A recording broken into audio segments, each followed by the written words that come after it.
My name is Just Precious. I'm standing in for Falake, the Nubian queen. And yes, in the second hour, we do what we call Totem Pride.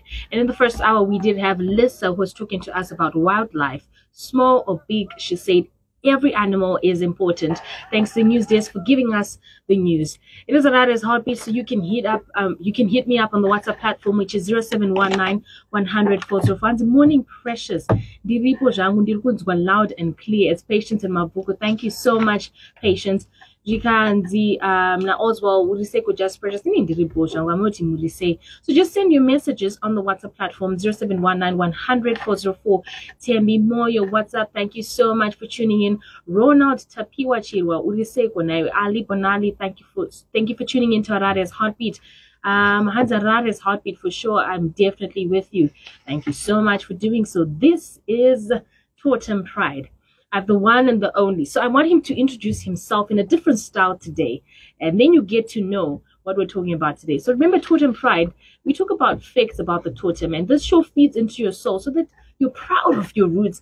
When I got to understand about my roots, the last time I did this show, I was super excited. I wanted more because you just get to learn and understand your African heritage through going into a detailed breakdown of your totem origin plus animal temperament. So stay tuned as we do that.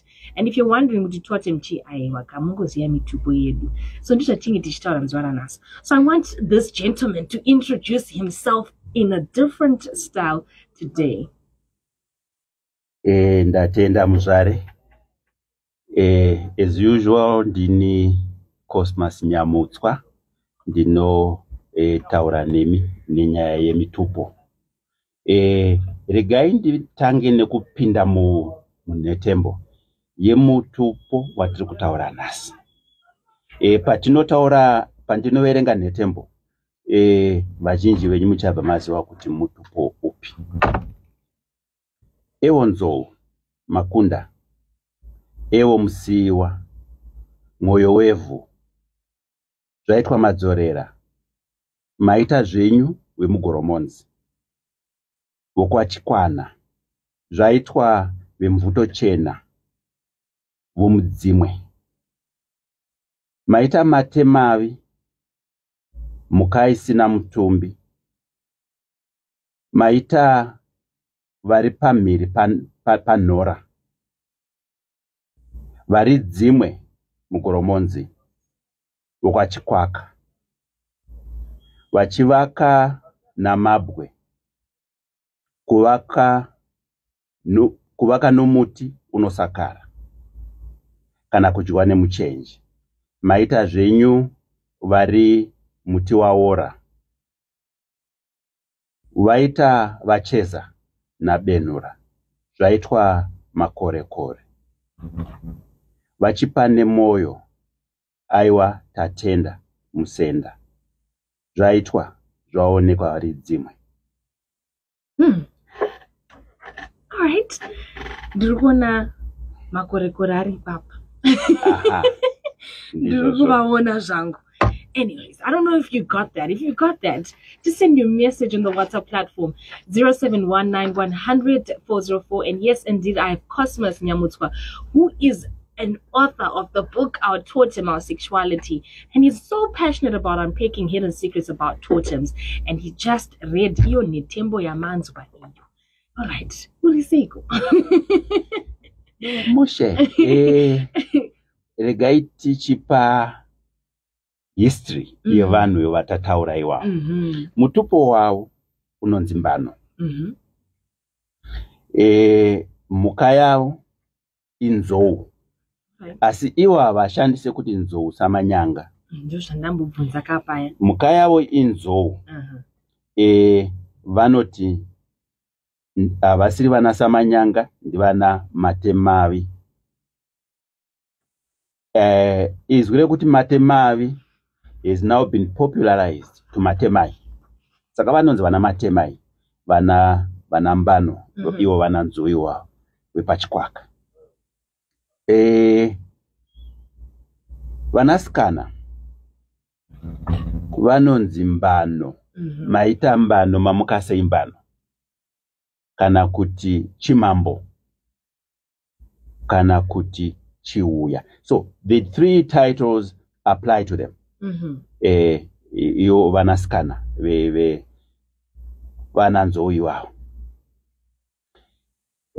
In Ndebele vanonzi vana ndlovu. Vanasikana vanonzi vana mandlovu. Okay. Now, regai tichitarisa history yavo tarise kwavakabva. Hongu iye zvino tinovaziva vari kuGoromonzi kwaChikwaka uko.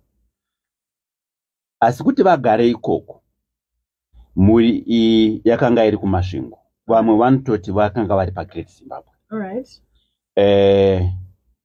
Vari kumasvingo kudaro, yakanga iri mhuri yamunhu Mutapa. Yakanga iri mhuri yaNyatsimba Mutota. Nyatsimba Mutota was the first munhu Mutapa.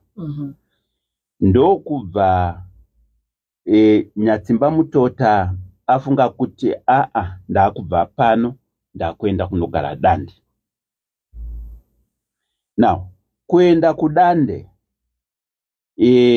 ma-academics vanoti iwo akaenda anzwa kuti kune salt kuDande. All right. I don't agree with that at all. Okay. If you wanted salt from Dande or any other place, look, this man was a king. The salt would have come to him. The salt would have come to his palace. You don't abandon your palace because you want salt. No. So to me, that was a misplaced theory. Ya munhu Mutapa. Munhu Mutapa akaenda kuDande achida kuti adzoke kumusha kwawo. Ndoko akanga vakabva ikoko. Ndokune ndoko akavigwa madzitateguru avo. Ndokune makuva avo ikoko kuDande. Saka vakafunga kuti for spiritual reasons they decided to go back kuDande. And that actually holds as a stronger reason pane kuti ningi akaenda kunotsvaga salt. Adzoka vafunga kuenda kuDande, they trooped group rese kuenda kuDande. Vasvika ikoko vakawana vamwe variko kuDande ikoko.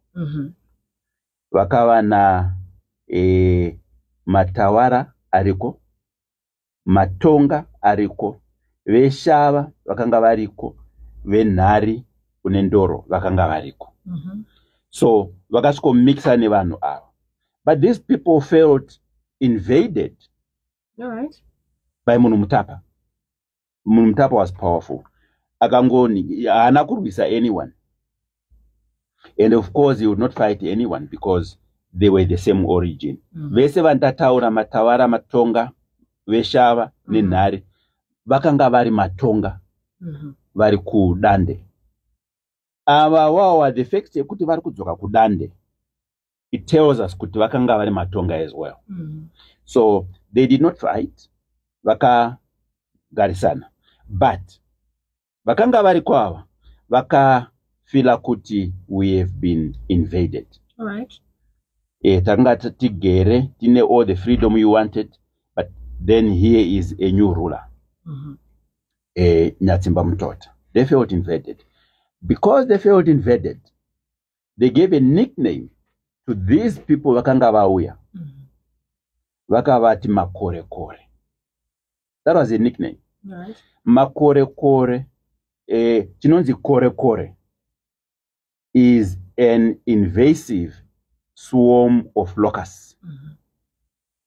So we have been invaded like the locusts will do.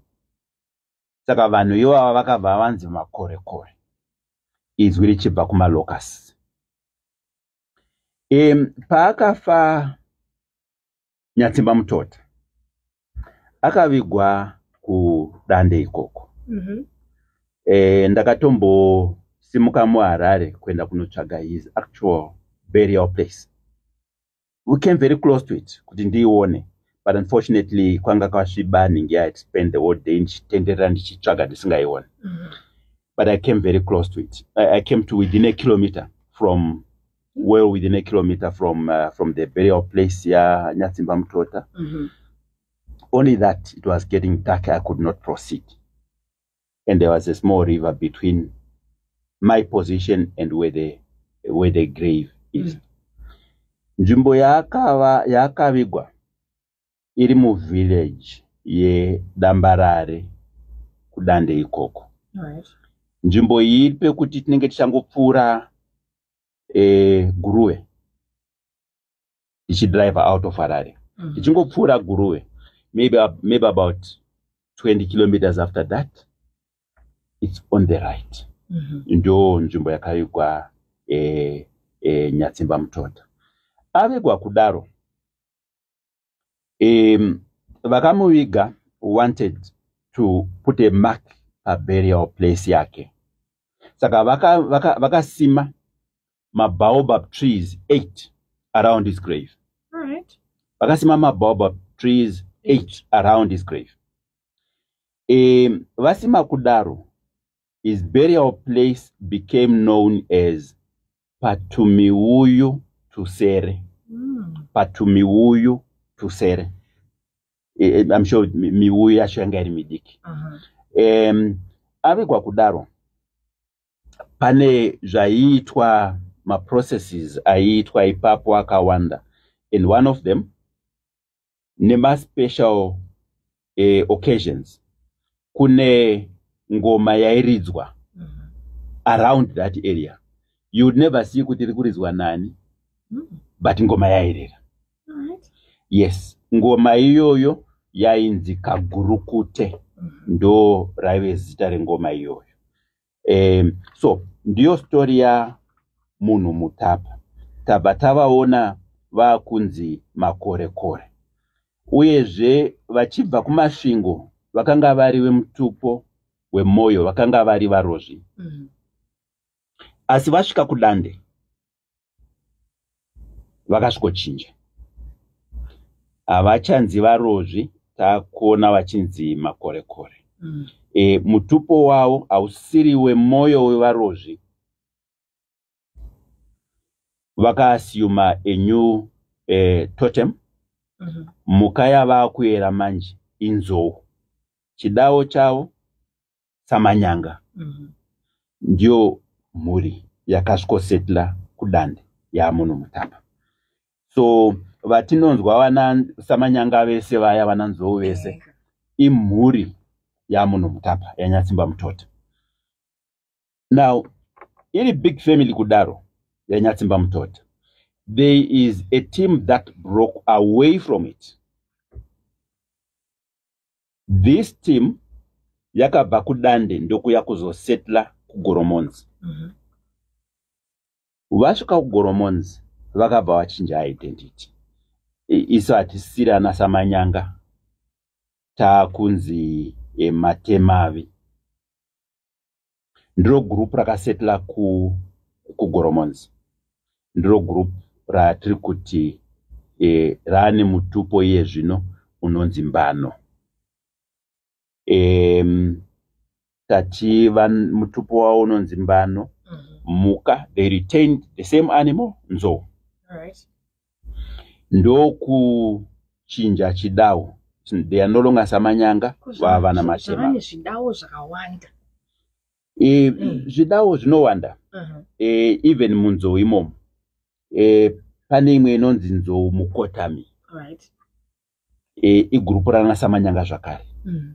Koita imwe inonzi, I can't get them back into memory immediately. But nzou dzakawanda. But yes, inzou vakati tava na matemavi, Mutupo wedu tatora unonzi Mbano. That's how they settled Goromonzi. Well, what is very interesting with this group is vakabva kumasvingo vakanga vari varozvi. Mutupo uchinzi Moyo. Muka yavayera imombe. vakuningi kudande vakanzi nzou samanyanga, mhuka iya yachinja yakunzi nzou. Now ndaitaura na Chief Musarurwa ndichiti iminyatsotijekesirai pamhuka yenyu yemutupo. Zvikanzi mhuka yedu yemutupo inzou, varozvi mhuka yavo yemutupo inzou. Ndikati aikaka, ko isinoziva varozvi vari mombe?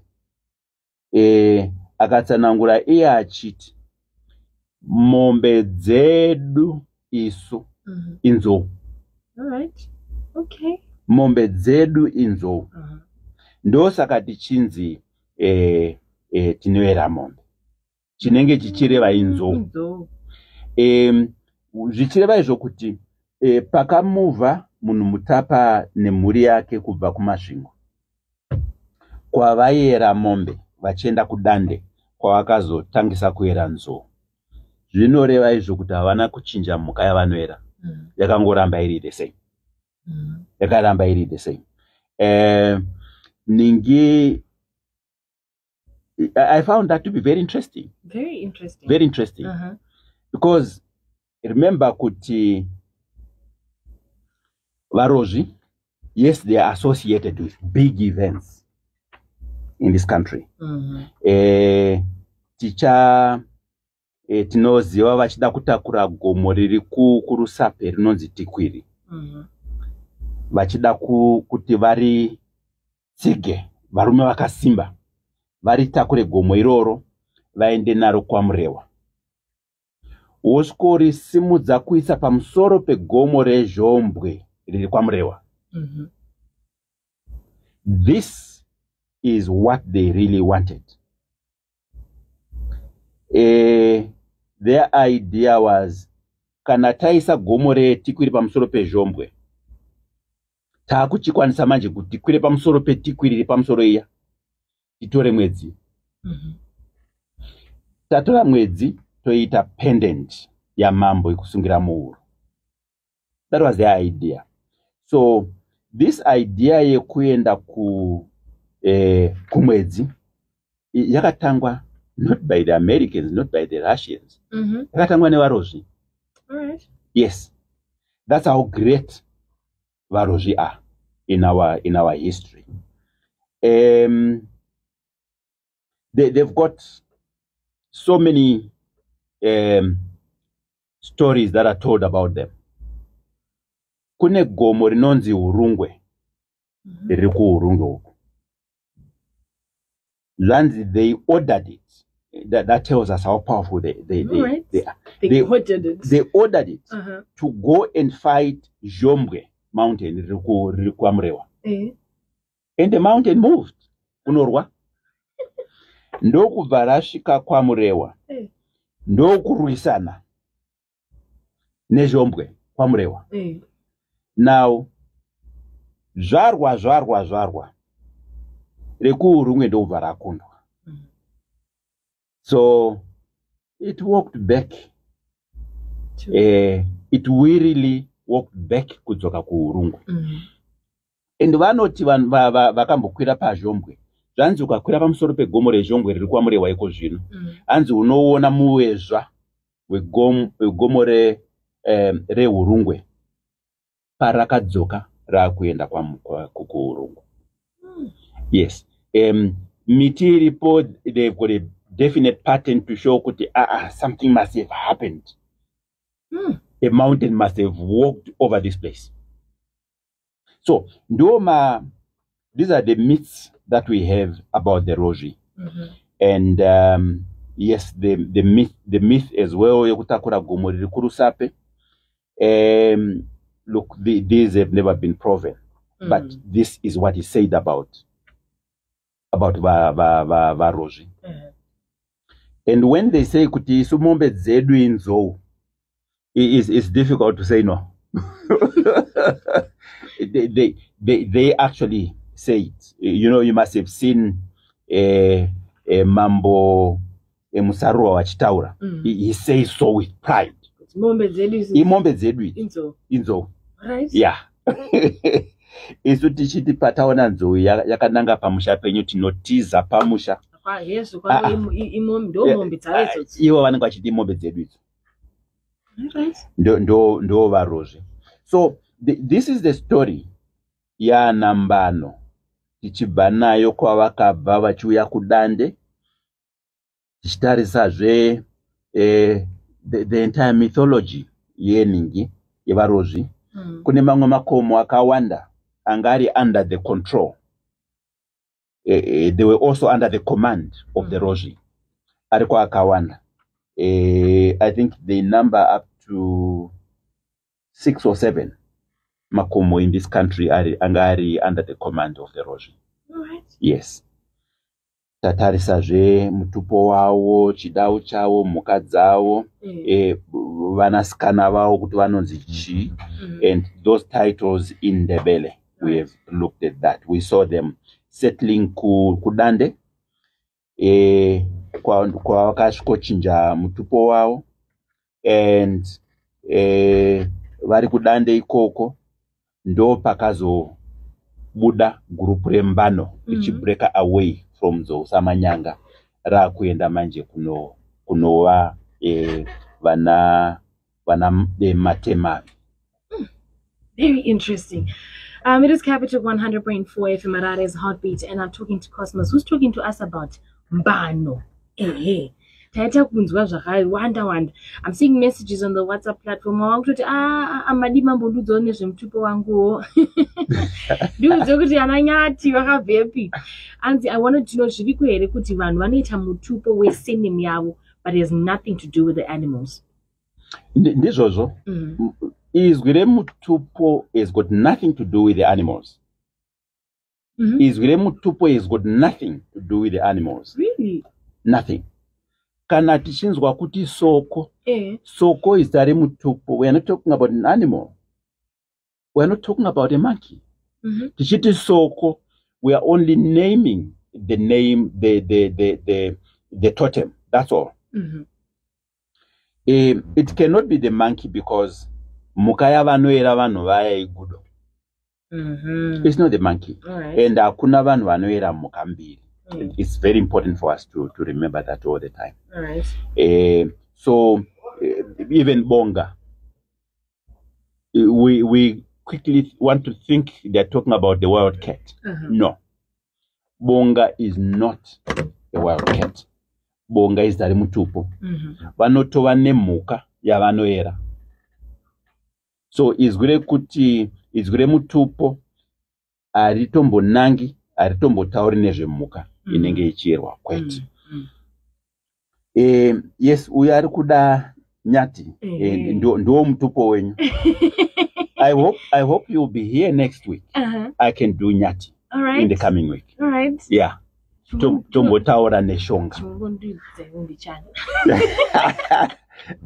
Uya ipa program next week.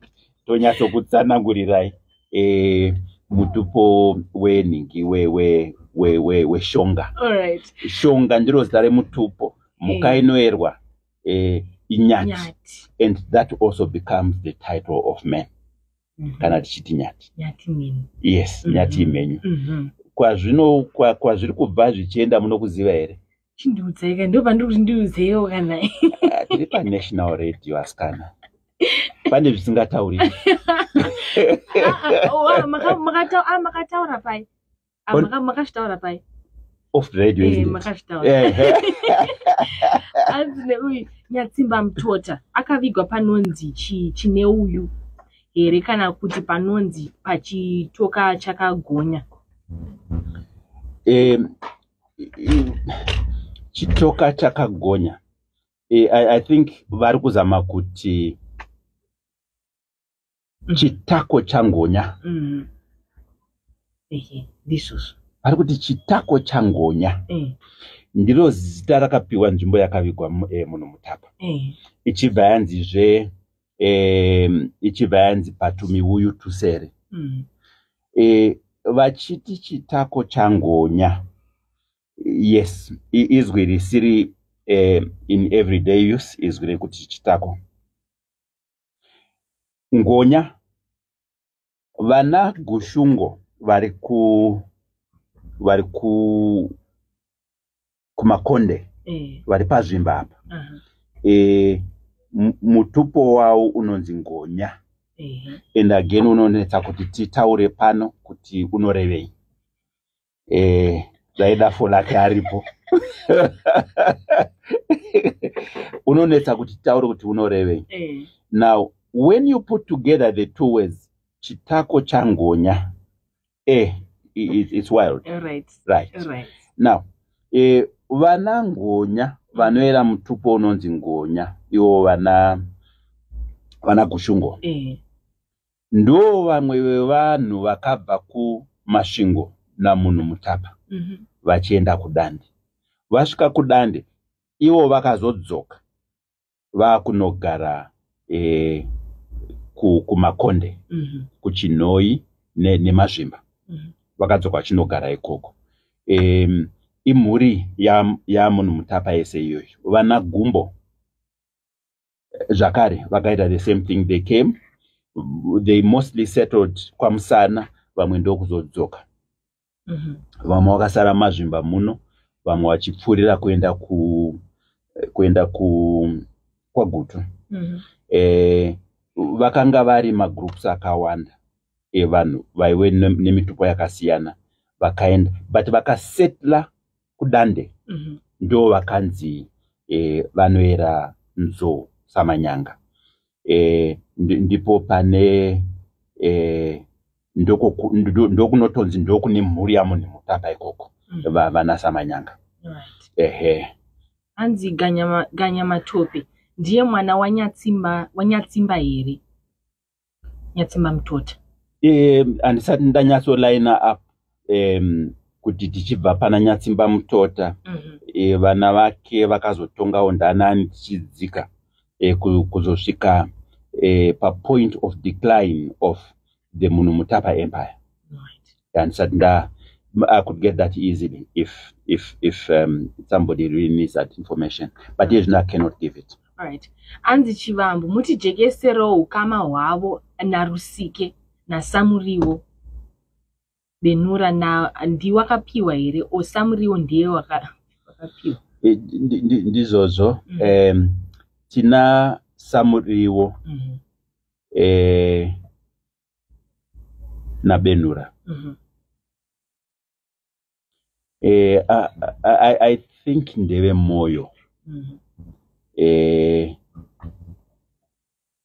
One of them, if not both, ndo vanonzi wemoyo wakapiwa. Wakapiwa ndo chidau chao. Then kune moyo mzukuru iri kwa Mangwende. Vanonzi vazukuru. Like the chidau suggests. Yes, zvidau tine vazukuru vakawanda takatomboita program, a whole program pataitaura vazukuru chat. It was a very revealing program. Vazhinji vanga vasinganyatsonzwisisa nevazukuru vanotorawo chidau chavo.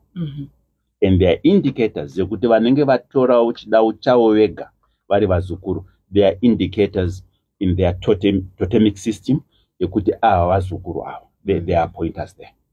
Yeah. All right. It is Cabbage 100.4 from Harare's Heartbeat. I do have Cosmos in studio who's talking to us about Nyaye Mutupo iyo. Nasi tikutaura yana Mbano.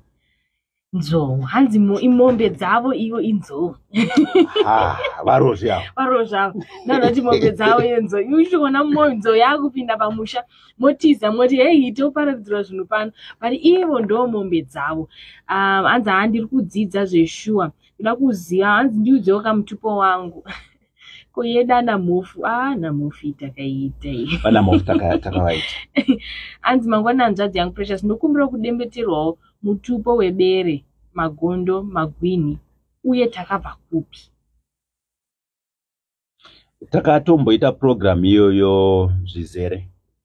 Tichivatarisa vachibva kuCape Town vachiuya muno naCecil John Rhodes. Cape Town. Vakabva kuCape Town vachiuya muno naCecil John Rhodes as workers of Cecil John Rhodes. And then vasvika kuinyanga naCecil John Rhodes vakaona nyika yacho yakanaka akati aiwa isu achadzoka isu. Ndokubva vatongogara kuarea inonzi Selborne, Mamtasa. Vagara kudaro, they had to fit into the local culture yeMutupo. And ndipo pavaka assume mutupo wavo unonzi ngare. Vakatita zvekuassume. Yes. Vakabva uko vasina mutupo uko. Ndokutotangisa so that they could fit into the local culture. Vakati mutupo wedu unonzi ngare. Muka yavanoera is the hyena. Right. Magondo, bere. Saka kuchimanyika uko bere rinonzi magondo. Saka ndiyo muka yavanoera. So title yevarume veikoko, varume vanopiwa title yemuka, vanonzi vana magondo. And in short, they shortened it to gondo. So when you meet those people, munoti magadini gondo. That's their chidao. All right. Hanzi kwesu vana hungwe tinoitwawo rini? Vana hungwe takavaita. I think munhu wese anotogoti tiitirewo ndakuziva takabvepi. Tikanzi hai Precious mude tembo wangu mutupo humba. Na humba. Vana humba takavaita. Takavaita. Ehe. I see a message. Anzi no, Rungwe Mountain is still in Murewa Center. And Zhombwe is near Mutoko from Murewa, and the passage of the wall is visible. Aha. Yes. Zhombwe is actually 10 kilometers after Murewa Center. Ndo pane Zhombwe. And I'm keen to go up that mountain. Ndimbonyasozvionera muwezva tione muwezva wegomo renhingi reurungwe. And tikautera muwezva iwoyo tinosvika kuRungwe Mountain. But hanzi ranga rarohwa. All right. Iro gomo iroro. Yeah. All right. Do you remember that we're live on our Facebook page? To everybody who's asking, you can check out the lives on our Facebook page. And I wamudzokoroze hungwe iyo ndigogo vatike paglenora ndira kuziva hungwe iyo taantisipo. Zvikanzi hai program yemutupo iri kuti nakidza zvisingamboiti. You can send your message on the WhatsApp platform 0719100404. Ana hungwe vada kuziva kuti hey. Alright, vana hungwe vanenge vane shungu chaizvo yekuti vanyatsoteerera zvakare. Vamwe vana kutombobvira vanzwa the first one yatakaita. Next week toita yeshonga yana makoni. Then after that rekaendedzoke kuhungwe zvakare. Asi susu takabvepi? Vana makoni. Aha, that's for next week. All right, okay. Next week, anashonga. Yes. Yes. All right. Antikana nino andina kunzwawo ndana humba makumbera. Antikwe isu anambeva nai. Uyu anoera mbeva. Ndatipindurewo muremba here kana kuti iwesa. Ndatipindure ndoda kuti ndiziwewo ipapo. Yes, send your message on the WhatsApp platform 0719100404. Anzi tipindure ari kubva atotype anzi wesa. Kuwesa ndokwandaive nezuro. Ndakatobva kuzuva rakuwira. Alright. Ndokumusha kwedu isu wana Chiwambu. Naivo wana hwesa. Vanonzi vana hwesa vasikana. Tine inzvimbo yatinodada nayo chaizvo. Wesa andisati ndaita, which means ichiri kumberi. So for the coming 2 weeks tichaita shonga kutanga, then tozoita futi hungwe. Yeah, hungwe has got a very interesting story, and I think it will be good kuti tidzokorore. Yeah. All right. I see messages on the WhatsApp platform. Tinotenda chaizvo muri kuchengetedza hunhu nemagariro edu zvakakoshesa. anza ini ndoda kuziva wangu ana homba tati tiri kuita pamberi apa kana muchida kuziva munongoteerera next week mazonzi ana shonga ndo vanenge varipo 0719100404. Let's link up on the WhatsApp platform as we talk about nyaya yanambano ishi ndo yatiri kutaura nezvayo muzuva ranhasi. But ndiri kuona kuti pana Mbano, Chidau vesa samanyanga vari kuti kuti pana nambano handiti pana Chimambo pana nachiuya. Those are the phrases for vasikana vanonzi makadiko Mbano, then kuchindevele it's mandlovu izvozvo vanonzi makadi Mbano kana kuti makadi chiuya kana kuti makadi Chimambo. Mwari kubvumirana nemanzi azveshuwa. Zhombwe is 10 kilometers from Rewa Center along Mutupo Road. All right. 0719100404. Let's link up on the WhatsApp platform. Hey. Anzi ndauya ini Mutupo enyati makoni. Ndauya sondo rinotevera. Hadzi svondo rinotevera ndinondoda kutozivawo pachinanzi svondo rinotevera. Yanzi kweisu vana Chitova madyira pazhe munoitawo rini? Chitova madyira pazhe takaitaura.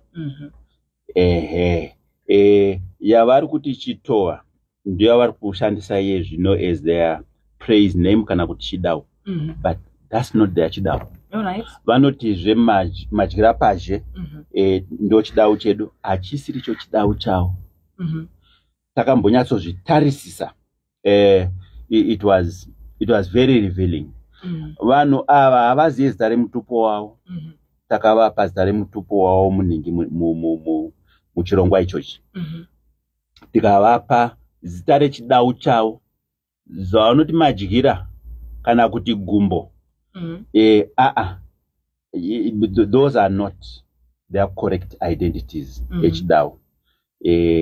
Chidau chavo chinenge chiri rimwe izwi randakataura. So yes, Ningi, we can one day come back to vana madyira. Vanenge vakuda kuti ana mhofu anzi maswera sei ko ininiwo mhofu nyatsodzikaiwo nesuwo vaira mhofu. Anzi makangoibata zvishoma. Kwete mhofu ndakanyatsoidzika nayo chaizvo. Varikuda kungoziva kare. Anzi iko isu vana gutu tisu vana gutu madyira pashe yakaitwa ava vakutoti madyira pashe yakaitwa tisu vana gutu zvikanzi izvo zvemitupo zvine alright. Arasika message uyu. So sorry, let's just read that one. Read it again. Munoti ndiivereke. Zvabvunza. Izvo zvemitupo zvine utsvene here izvi ko zvimwe zvazvinenge zvine zvinyadzi zvega zvega? Yes, it's a very important question. I would like to address that. All right. Mitupo yedu, unfortunately, it is us, the users, vemitupo yedu, ndisanyasonzwisisa kuti mitupo inenge ichibva kupi ichienda kupi. History yemitupo yedu is beautiful. It's actually very good. All right. Yaida kuti kuma schools vana vatangise kudzidziswa nezvemitupo vari vadiki, so that they can appreciate them and then they use them kudzimba dzavo. Wonyatsoziva kuti uyu ari muvillage yakati mutupo wake ndewakati, uyu ndevane mutupo wakati. Pavanovhakachirana vanokwazisana nemutupo. Alright. Ukakwaziswa nemutupo, you have been given a lot of respect. Mutupo signifies honor, respect. Muchirungu, vanoti good morning sir. But isu kana kuti good morning madam. Isu tika kuti mamuka sei muzvare. Zvatosiyana nekuti good morning madam. Right. When we say mamuka sei muzvare, we've identified you. We've identified your family. We've identified your ancestors in that one name, in that one word. All right. we've identified your ancestors, and we've identified your entire clan. Saka, atinangokwazisa iwe chete, tabata taura ne clan yese, just in greeting you. All right. That makes it very powerful, a lot more powerful than good morning, madam. Mutupo yedu in a very good significance. Tino tendana ne Mutupo, tichi addressana ne Mutupo. That's an ultimate show of respect. And yes, it's about respect. We don't kanatichitukana kanatichishauddana. We don't use Mutupo pakadaro. It's when we praise each other. Ndo panopinda Mutupo. Mutupo zvakare inobatsira kuti tisaroora hanzvadzi. Zvamakambotaura pai. Yes. Varungu iye zvino kunyika dzavo mumwe anongochinja surname kana angoenda kunogara uko vana havachazivana. Vana wema two brothers vanogona kuroorana. And that's bad kana zvichiitika izvozvo. Now we don't get that kind of problem, because even if my brother changes surname uenda kunogara kune imwe kubulawayo, vana vedu pavanosangana vanobvunza maMutupo. Unoti akati Mutupo wangu iwesa. Totoreva kuti ningi, that's a brother or a sister, and they cannot marry. Right. They cannot marry. Saka ningi Mutupo yedu tukishandisa kupreventa incest. And tikaita incest dai pasina Mutupo, vana vanozvarwa ipapo vana vanenge vasina kusimba. Miri yavo haina kunyatsosimba, pfungwa dzavo zvakare hazina kunyatsomira zvakanaka. And vana vanenge vachirwara vanokurumidza kubata zvirwere. So Mutupo yedu iri very important. Iri very important. It is very unfortunate kuti some Christians, especially the Pentecostal churches, some of them are saying Mutupo yakaipa. It's a pity. Jacob blessed, I'm talking of the biblical Jacob, he blessed his children. Achivapa Mutupo. Yes. Akavapa Mutupo. Vamwe vakanzi lion, like the Lion of Judah. Vamwe vachinzi vanoera dongi, vamwe vachiera nyoka, and so on and so on. And then iwe zvako munhingi mukristo wakuti Mutupo yakaipa. Kusanzwisisa chikristo chavo. Mutupo are part of us. They are important for us, and we must keep them. We don't want to hear anyone achitaura kuti Mutupo yakaipa. That's not a good advice to other Zimbabweans. It's not. Okay. And the Mofu has many breakdowns, so that is what we want. Ufakosi seke mutema nyakudyira nachiera etc. Uyaaneka ane chinguva chingobvunza kuti nyatsondipewo breakdown yana Mofu. Vana Mofu vanenge vanhu vagere kunzvimbo dzavari dzakasiyana siyana, but vese vakabva pana Nyashanu kubwera. Anyone who has moved away from Nyashanu, anyone who has broken away from Nyashanu, they changed from chidau cha Nyashanu chemuseyamwa. Vakutora chimwe chidau chavanoda. Vakutora icho chidau chana Mufakose, chana vanachiveshe vanonzi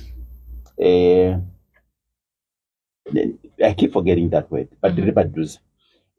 Vanotora zvimwe zvidau, but they are still one family. Nana museyamwa wekubwera. In fact, Nyashanu is regarded to be the father, the key figure kune vanoera Mofu. Mutupo weshao. Right. Anzi tibvunzirewo vanyamutswa kuti mabhuku avo anowanikwa kupi.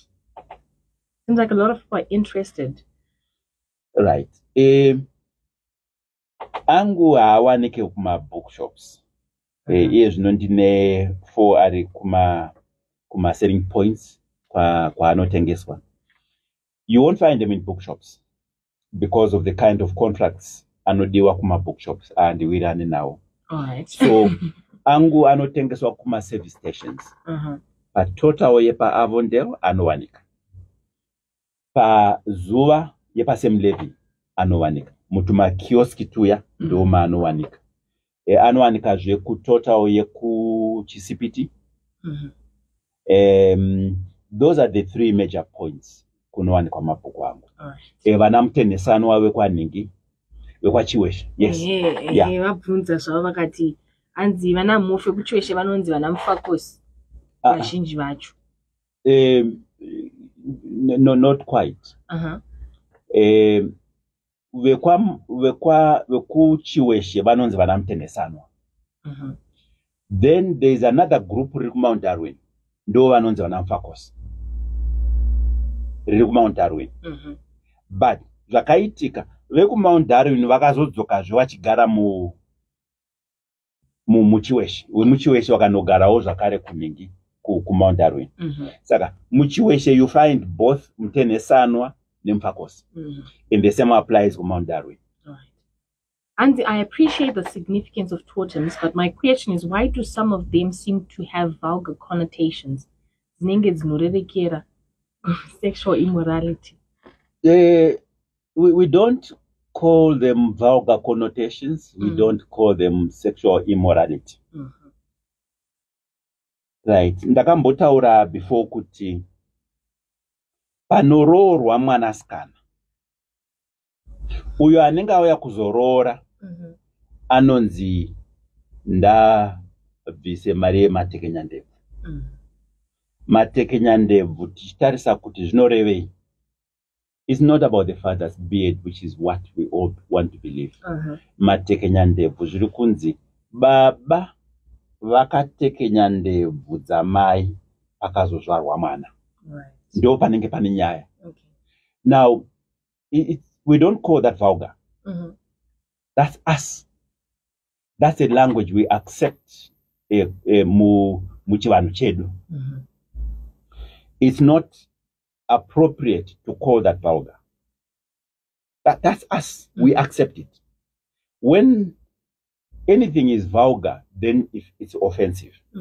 But tikati matekenya ndebvu aiwazve. We haven't offended anyone. Yeah. Mukuroora imo mune zvakawanda, mune mazwiwo ayo ari kuti vulgar, which I say are not vulgar. Those are part of us, and those are words that are accepted. Imwe pakuroora kwamurewa nekumhondoro kunoku kana kumasvingo here vanoti imwe inonzi wotami. Right. That's self-explanatory. Hapana munhu anotsamwa zvikanzi mukwashandiro iyo chibhadharai wotami $20-30. Now, this is a language that is accepted. It's not vulgar. We don't rank it as vulgar. Neither do we. Neither does anyone ever get offended. Right. So the same applies to Mutupo. Mutupo yedu iwo vanoti tinonzi vana chitova iwawa. Yes, chitova has got a meaning. Vanonzi vana madyira pazhe. It's got a meaning, but those meanings are not regarded as vulgar. Kana vachiti gumbo, no, those are not regarded as vulgar. Asi whoever says gumbo, it is understood kuti vari kuti gumbo retatu risingatsike pasi. It's not vulgar. Everybody understands that. Tichisangana nao vakomana atoti makadiko gumbo. Munozvona. Those are languages that we use every day. They are not vulgar. They are not bad language at all. All right. It is 2 minutes to 11, and we do have to close up this segment. I do have Cosmos in studio, but do not worry. Next week, Thursday, from 10 a.m. to 11 a.m., he will be with you. And Seja Manzgo, kuningi kuchitaurwa anashonga. Ananyati vaivambonetsa kuti toda kutaurirwawo. And everybody who's sending my messages, hanzi toda kuziva yedu Mutupo. Just tune in every Thursday and he will do that for you. It is Capital 100.4 FM. And how do we get in touch with you? Look, I know you are very excited that we are going to do your Totem. I'm not the only one, Nasi. Yes, oh yes, everybody would want to hear about their Totem. Vanenge vachida kundibata tumira my message kuna muzvare kunoko kana kuti kuna folaki you will always be able to reach me my message anosvika kwandiri. All right. All right. It is Capital 100.4 FM. Stay with us as we are now getting to the news. It is 11 o'clock and it is news time.